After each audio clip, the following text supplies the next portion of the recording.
What up, son? What up? Louis Max Grind and Pivot. When you talk New York City high school basketball, veteran Cardozo coach Ron Naclerio must be in the conversation. 2 years ago, Naclerio, a former Knicks ball boy and standout athlete in his own right, became New York State's all-time winningest public school coach with 822 wins. But when it comes to Naclerio, it goes way beyond W's and X's and O's. Ron Naclerio has personality, and then some. And then there's his father, Dr. Emil Naclerio, a heart and lung surgeon who helped save the life of Dr. Martin Luther King. On this Grind and Pivot, we get all of it and much, much more from the legendary Ron Nutsy Naclerio. Stand clear of the closing doors, please.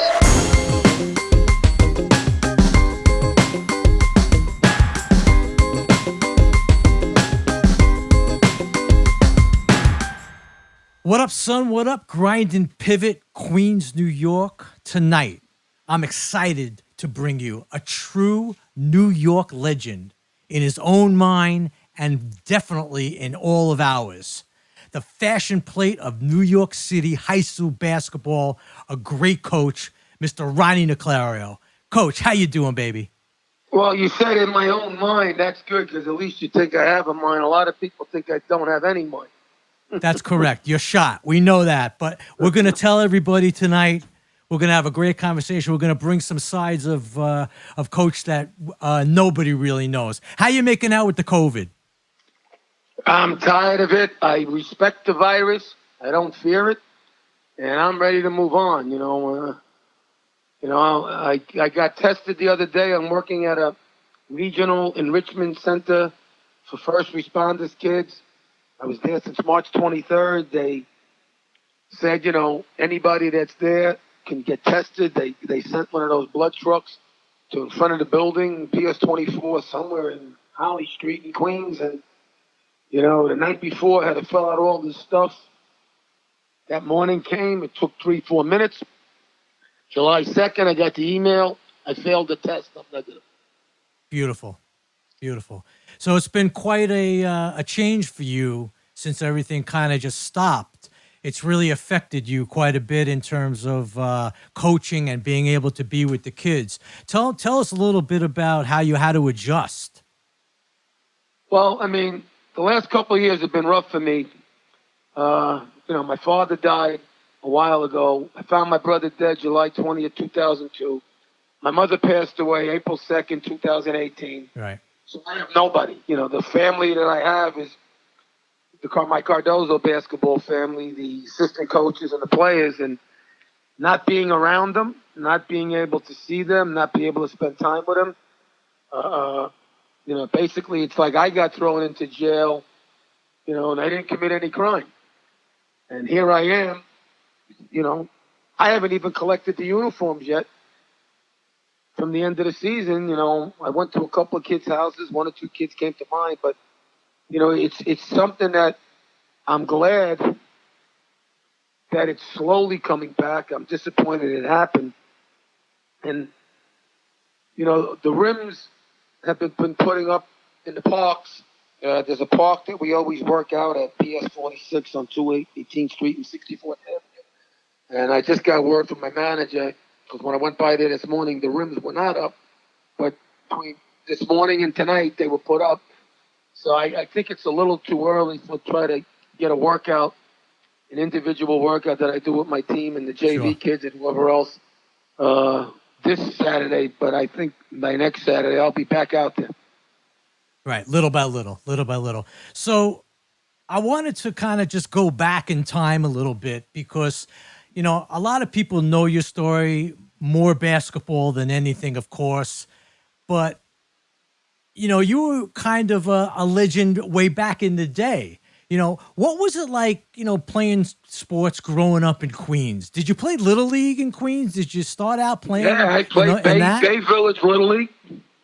I remember the Bay Village Little League parade, 1967.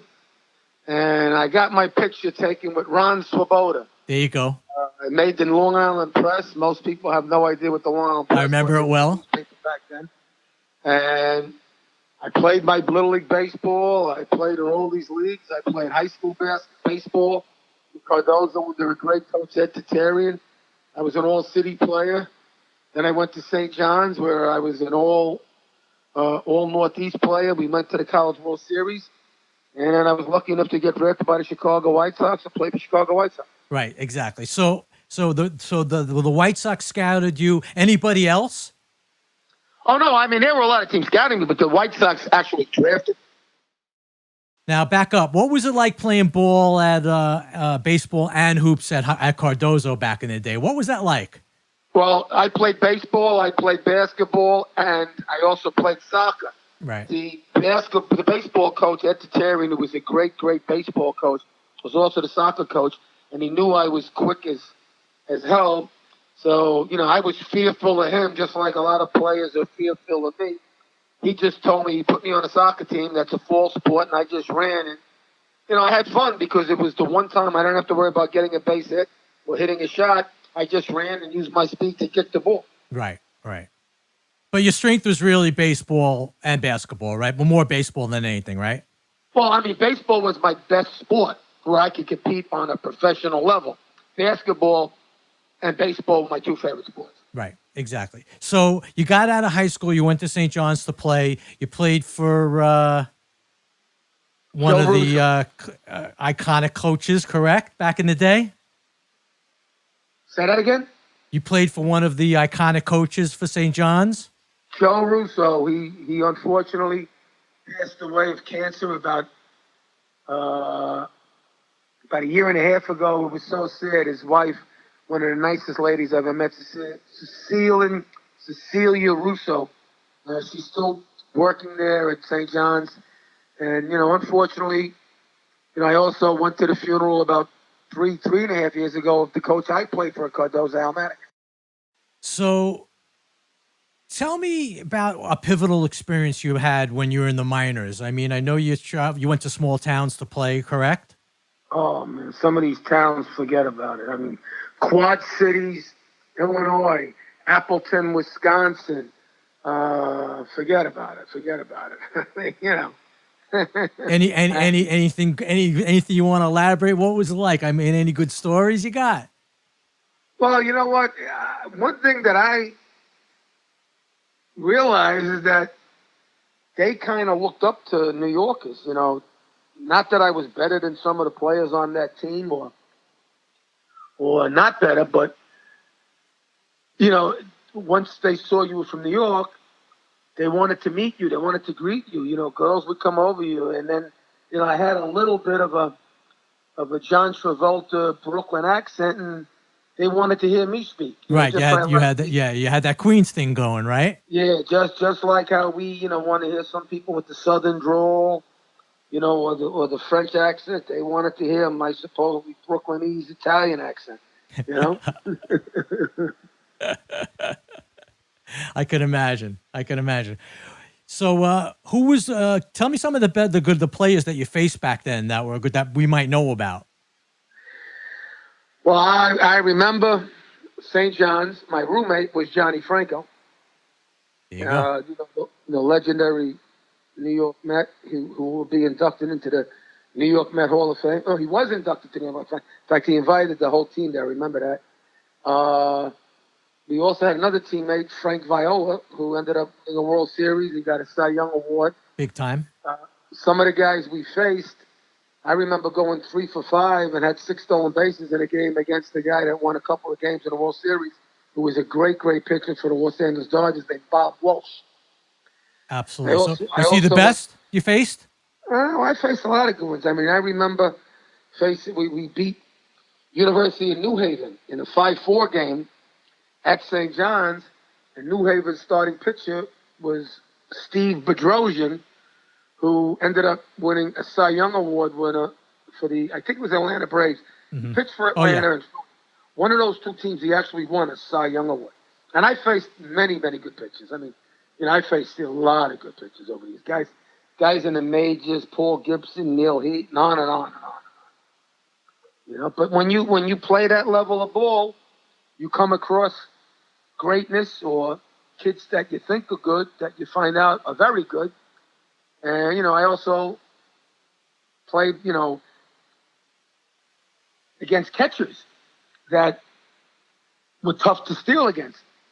In fact, how I got very, very tight with this guy, we were I was playing for the Long Island Mets, which was a top AAU team. It'd be like Gaucho's Riverside. And Flushing Tigers were like another top team.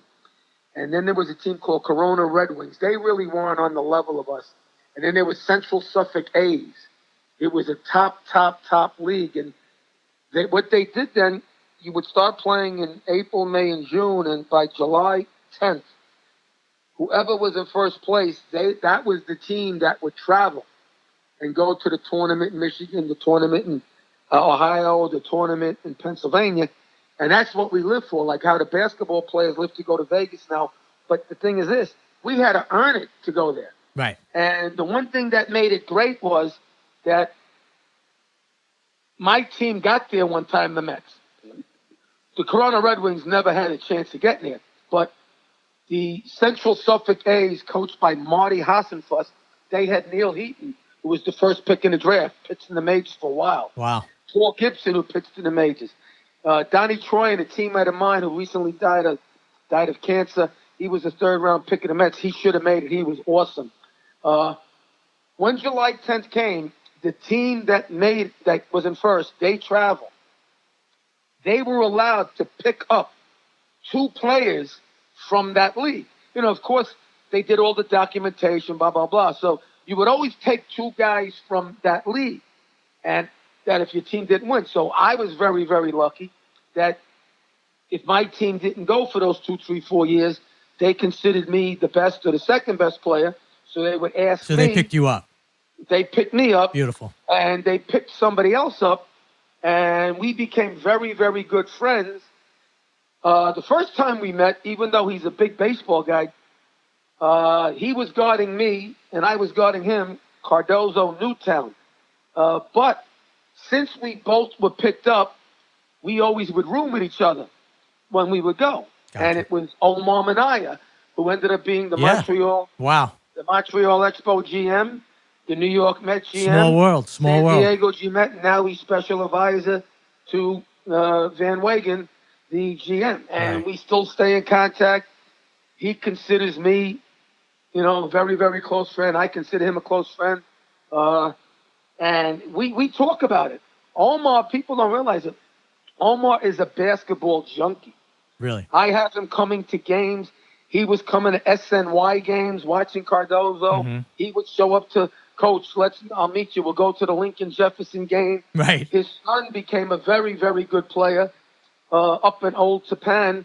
Tiny Morton tried to get him to leave to go to Lincoln, but the father said, listen, there's no way. If he did leave, he'd go to Cardozo. But his son is starting for the University of South Carolina. Right. He's a very, very good player, 6'5", 6'6". I think he has a chance to play in the NBA. That's amazing. So these guys were being cultivated back then. So your minor league career, how did it go, and what was a pivotal moment that happened when things started changing? Well, the first year I played in the New York Penn League. I made all New York Penn League, led the league in stolen bases. I think I had like 36 stolen bases in 52 games or something, but whatever. I broke Omar Moreno team stolen base record. It was Niagara Falls White Sox in '79, but before that it was the Niagara Falls Pirates. And then I got invited to instructional league. I did well. I was on the fast track, and unfortunately, I hurt my ankle and didn't tell them. I ripped the ligaments off my ankle, but they weren't that big. They weren't totally torn. But I managed to come back for that, and there was a play where I dove into the wall. We were playing the Houston Astros Farm Club somewhere in the Gulf Coast League in Florida. Because when you're in the minors, you don't know one small town from another. Might have been Sarasota or Kissimmee. Sure. And I did it again. And then there was one time I stole home.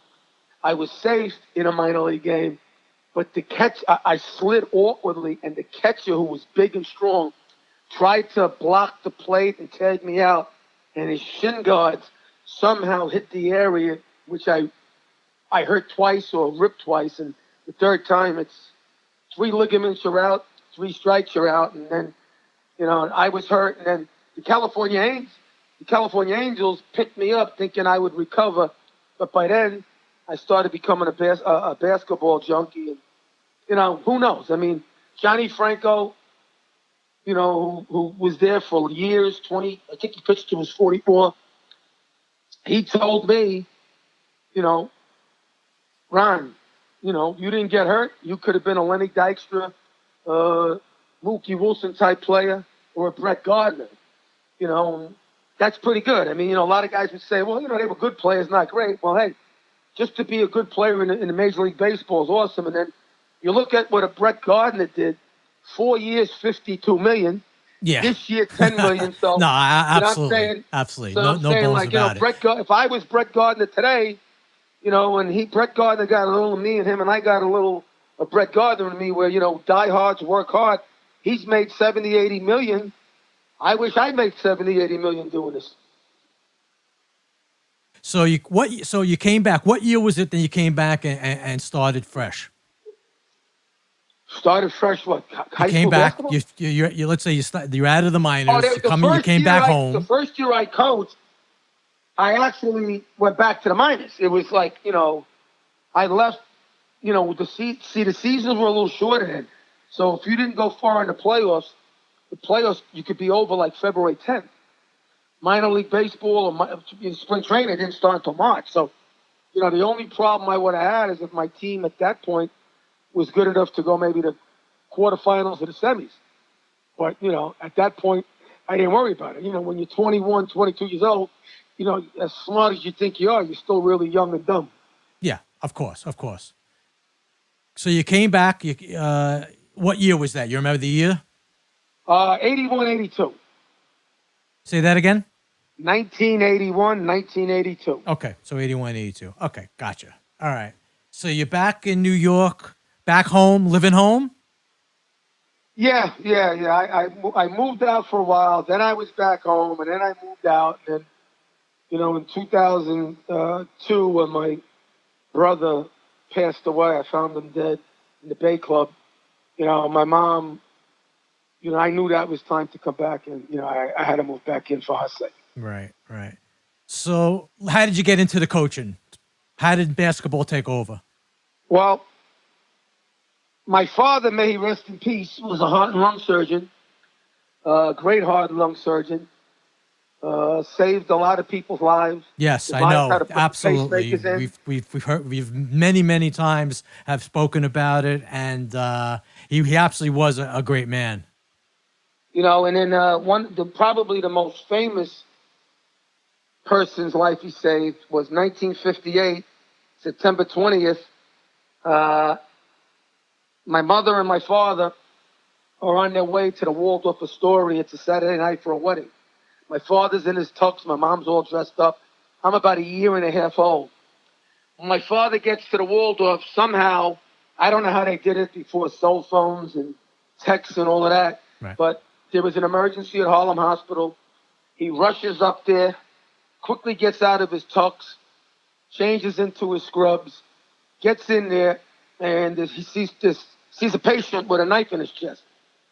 And the 2 black doctors, Dr. Aubrey Maynard and Dr. John Cordice, were hemming and hawing. They knew who the patient was. My father didn't. My father quickly assessed the situation up, realized that if he coughed or sneezed, he drowns in his own blood, which right. The gentleman said in his famous speech. It was too dangerous for my father to touch his chest because that touch sensation could cause the jump, a sneeze, a cough. He quickly removed 2 ribs from the side, manages to get the knife out, and saves his life. The next morning, he gets up early to go back to change his dressing to make sure no infection would start, because Sure. if infection started, it would be, that's a problem that you don't want to start. While he did this, paparazzi came in, snuck and took a picture. That picture went viral. It was going to take the patient about 3 months to become 100% healthy again. 3.5 months later, my father gets a beautiful letter from that person. They became very, very good friends for the remaining 10 years of his life. Since then, the last couple of years, I got to meet his son. I got to meet his daughter. The person that I'm talking about is Dr. Martin Luther King. Yes, that Martin Luther King. Dr. Absolutely. Martin And I Luther know the Jr. story, and beautifully told once again. It doesn't get old. You know what I would like to do for the people out there? I'd like to read a copy of the letter. It's on Martin Luther King stationery. It says Martin Luther King Jr., Dexter Avenue Baptist Church, 454 Dexter Avenue, Montgomery, Alabama. The letter is dated January 6, 1959. Dear Dr. Naclerio, ever since leaving New York, I have been intending to write you at least a note to express my great appreciation to you for all that you did to preserve my life. Your skilled surgery, coupled with your genuine concern for me as a patient, combined to bring me from a very low ebb in my life to blooming health again. Please know that I will remember your gestures of goodwill so long as the cords of memory shall lengthen. I hope you have received our gift by now. It is simply a little way to express our gratitude to you for all that you did to ease the load of a difficult period in our lives. With best wishes to you and yours for health and happiness in 1959, I am sincerely yours, Dr. Martin Luther King Jr.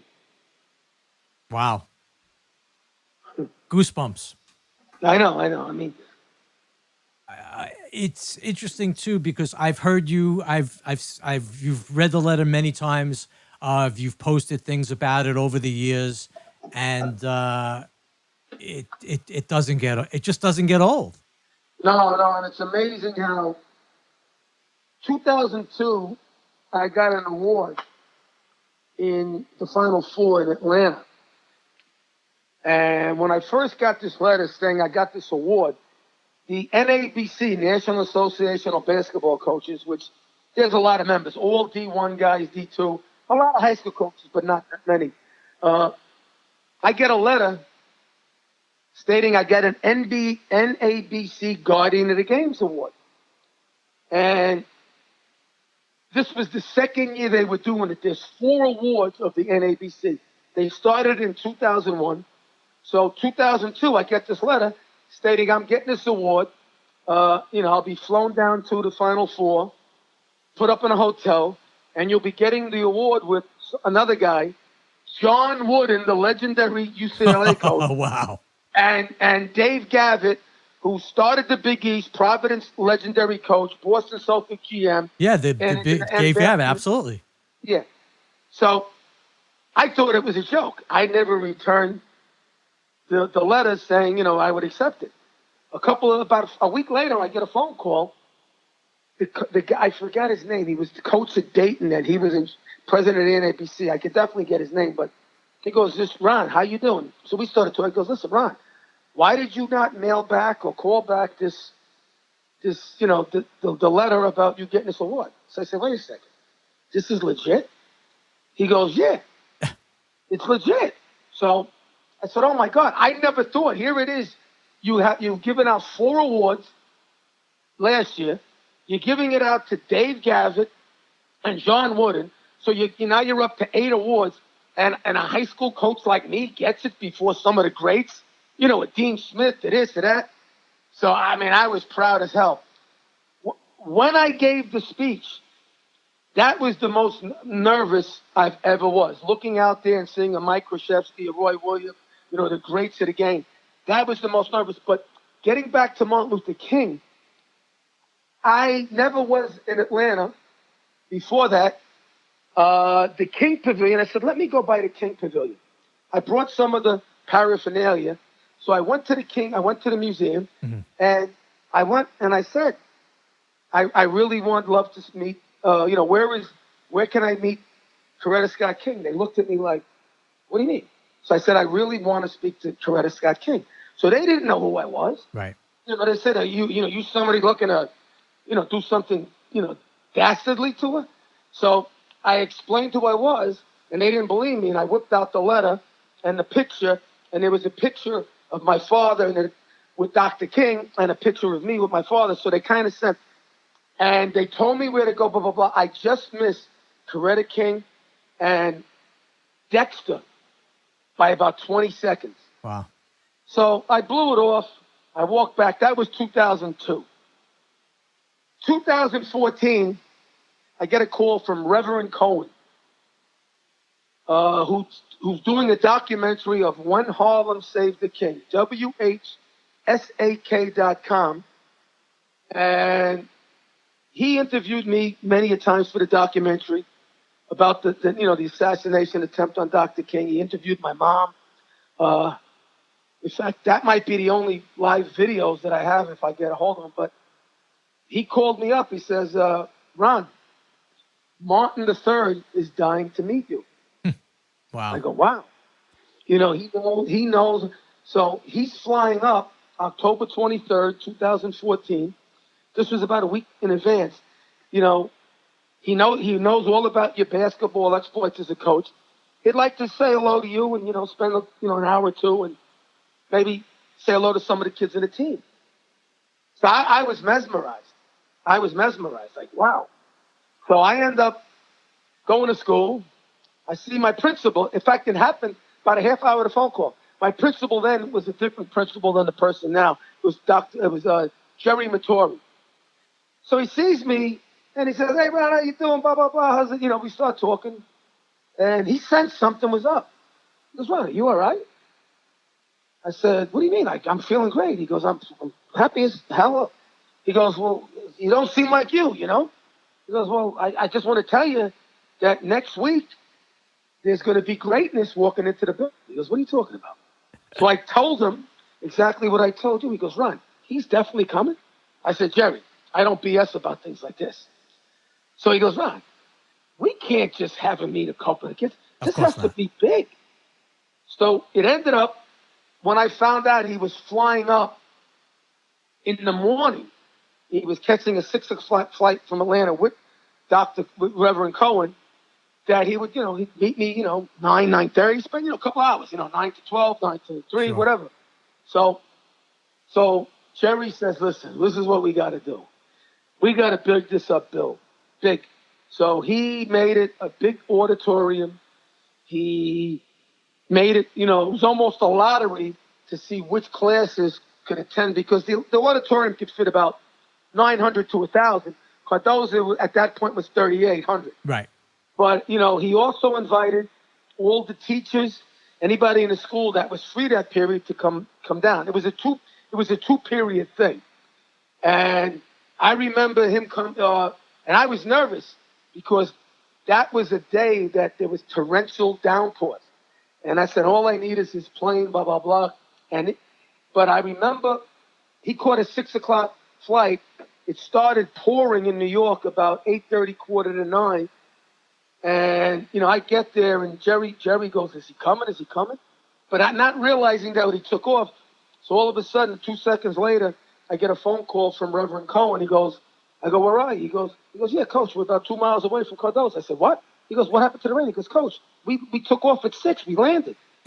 So he came, the principal did it great. We had the principal's office. We had everything. I brought stuff that his father sent my dad. And people were amazed, the word got out like within 5 or 10 minutes with Instagram and Facebook and all of this stuff. The media knew about it. Politicians knew about it. Yeah, it's a big deal. Yeah, and I'm on stage, and after 15, 20 minutes, Martin gets up, gave a great speech, and he turns and he says, and there were the two main people from Harlem Hospital there too that were associated with this. So Martin goes, he goes, "I just met Coach Naclerio." So, a lot of the people didn't know. So Martin goes, "How many guys like Coach Naclerio?" The crowd started cheering. "How many this? How many that?" He goes, "Well, I want to just tell you this.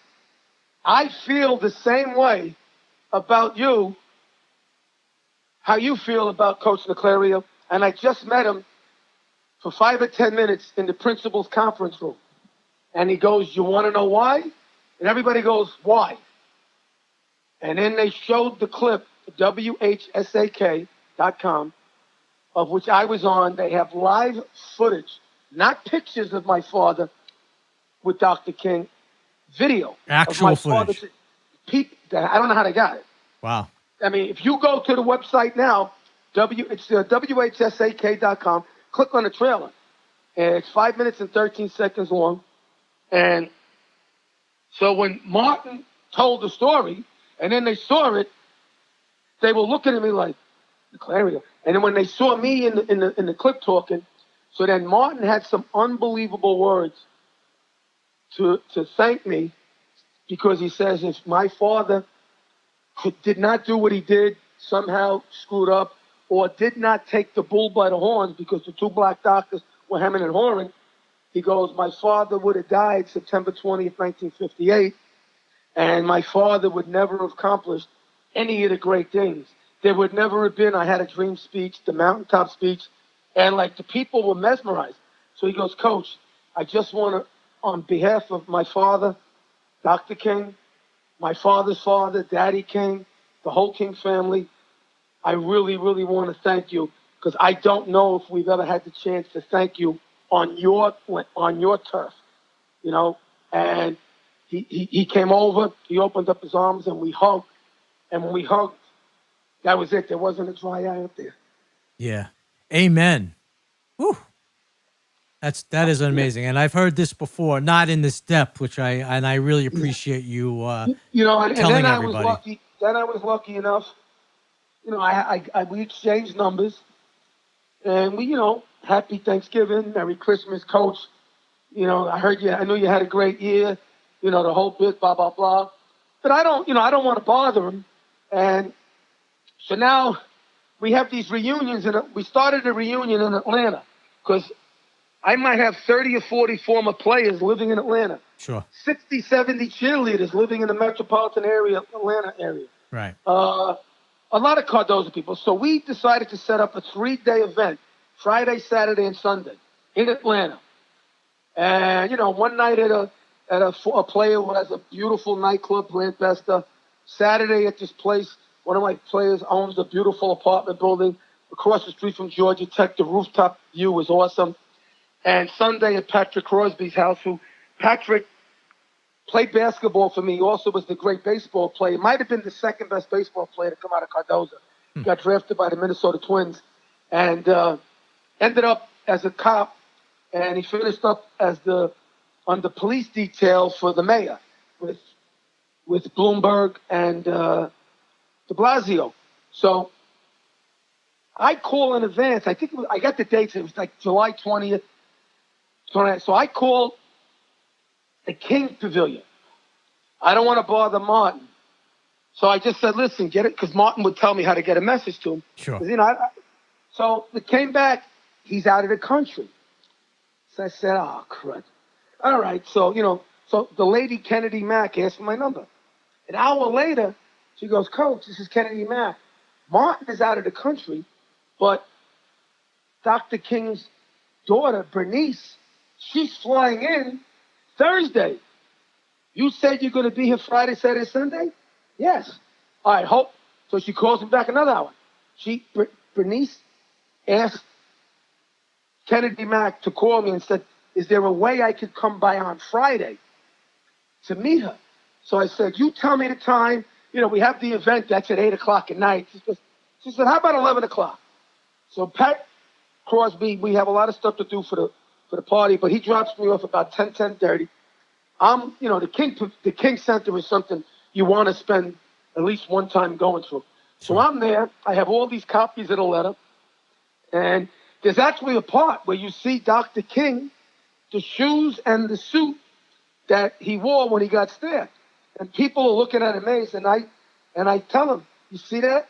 And then I would give him a letter. So all of a sudden now on my cell phone, Kennedy Mack says, oh, Bernice is waiting for you. I said, well, I'm here. She goes, well, where are you? She told me where to go, the executive offices. So when I get to the executive offices, they knew I was coming. You know, and you know, unfortunately, in a sign of the times, you know, you have to be a little diligent in, you know, seeing who walks in. Of course. And So she said she came down, and she knew it was me because she's seen pictures of me, and she just walked right over to me and gave me a tremendous hug, like we were long lost brother and sister. Right. And wow, and we talked and we talked. After about an hour, I said, "Do you mind if I call my mother and you speak to my mother, because she would love to speak to you?" She goes, "I would love to speak to your mother." So I called. Thank God she was home. She gets on the phone. "Ma, you know where I'm at?" She goes, "Yes." She goes, "Dr. Martin Luther King's daughter wants to speak to you." I give her the phone. They were on the phone for an hour. My mother is telling, because Bernice wanted to know the whole story of what happened. Of course. And my mother, the three main people that know really what happened was my father, my mother, and me. Right. You know, there were people at Harlem Hospital who will stretch it to make certain people look good. But that's neither here nor there. That's some bond. Yeah. So it ends up, Bernice, now I can't hear what my mother's saying on the cell phone. You know, it wasn't on speaker. So Bernice goes, she goes, "Mrs. Naclerio, do you know I would not have been born if your father didn't do what he did?" And I never knew that. I didn't realize that. Sure. You know, so, and That's heavy. we spent another half hour. She told me how to get a hold of her if she ever needed her. I gave her my stuff. I brought down copies of all of the stuff that I had. We looked at it together. We went through everything. She goes, "How did you get this picture of me when I was a baby in Mumford?" He goes, "Your father sent it to my father." She goes, Sure. like, "Wow." Of course. Of course. You know, and then my father became very good friends with Daddy King, because what happened was a lot of Coretta Scott King did not want Martin coming back to New York after the stabbing for obvious reasons. Mhm. But Martin knew that if he didn't come back when he had to, he would be considered soft or worse. So Coretta Scott did not trust anybody in New York. She was fearful in New York. Martin, of course, what happened, he wasn't happy. He didn't trust many people. Out of all of the people they met, my father and him hit it off. They stayed in contact. Oh, maybe 6, 8 months later, my father gets a phone call from Coretta Scott King asking my father, he goes, "You know Martin has to come back to New York." She goes, "Well, listen, if he doesn't want to come back, don't have him come back." She goes, "Doc, he has to come back, because otherwise, the people will think he's soft, or he's, the PU Right. word. So what do you think?" So he goes, "Listen, that's on you. I can't tell you." He goes, "But listen, I'm asking you a favor." So my father goes, "Coretta, what's the favor?" Martin doesn't trust anybody in New York. Do you mind meeting him at the airport? Do you mind accompanying him? So my father did that. And Martin felt good because my father knew. See, my father was a police sergeant, so my father was smart enough to call to make sure, nothing would go wrong. And it was easier the second time to make sure. And this happened 2 or 3 times. Then So he had that trust. Coretta, He had that trust factor there. yes, Coretta Scott King ended up accompanying him one time, and Coretta and Martin said, "Let's go to dinner. Call your wife." My mom. They went to Chandler's Restaurant on 35th Street. Wow. This goes back now. Now, that day I met Bernice. It was great. We took pictures. I had pictures. It was awesome. So now, I got there about 10:30. I met her about 11. Got out of there about, I don't know, 2:30, 3. No, I think I left her at 2:33, but Pat couldn't come back to me until about 4. So I just walked around a little, saw some more views, but I felt really good. So now Pat lives in McDonough, Georgia, about 45 minutes out. Yep. So all of a sudden, it's about 4:45. We're getting back. We're going to go to Brant Bestor's place at around 7, 8. And all of a sudden, I'm getting texts. "Oh, you had a great time down here today. Oh, I can see." Like, I don't know what they're talking about. I'm getting all these messages. Hey, coach, you're a bigwig down in Atlanta. The bigwigs love you. I don't know what they're talking about. By about 7 o'clock, I find out Bernice on Twitter and Facebook blasts out a picture of us, her arm around me, my arm around her, and she said how happy today was a happy day for her because she was so proud to meet Ron Naclerio, the son of the surgeon who saved my father's life. Quickly summed up in a sentence or two, and he says, Coach Naclerio is the winningest coach in New York City champ. And when I saw that, I called my mom and I said, Mom, Bernice, made me put me on another level. And we have that, and then, it's amazing. And I was with Martin November 18th, 2019 at Harlem Hospital. We did it, because they're doing this documentary. What a class human being. What a class human being. This was about a week and a half before we were going to do the memorial basketball game for Amir Griffin. Yes. The 14-year-old kid who got shot. Yes. Rest in peace. R.I.P. And when I showed him the article, he says, Coach, so he felt so bad. So I said, listen, she's devastated, the mother. She goes, Coach, do you think if I talk to her, she might feel okay for a minute or two? So I said, you know what? It can't hurt. I called her. I said, Shaniqua Griffin, do me a favor. I'm putting you on the phone. She goes, what? I said, I'm telling you who I'm putting. She thought I was full of crap. Of course. And I said, hold on. And Martin gave her, Martin was on the phone with her 4 or 5 minutes. Of course we had to do some filming, but, it made the misery that she has, the misery that she's going to continue has, a little less. A little more palpable. Yeah. Yeah, so. Yeah. Wow. So that's that was amazing. That was amazing. I gotta go back to you on the basketball thing, just to switch gears. That was some pivotal moment as well. Thanks so much for listening. Big shout outs to the crew behind the scenes, John Hart, Ian Lidovich, Russ McMahon, and of course my wife Jill. Don't forget to smash that like button, comment and subscribe, and follow at Grind and Pivot. You already know we appreciate you. Later, son.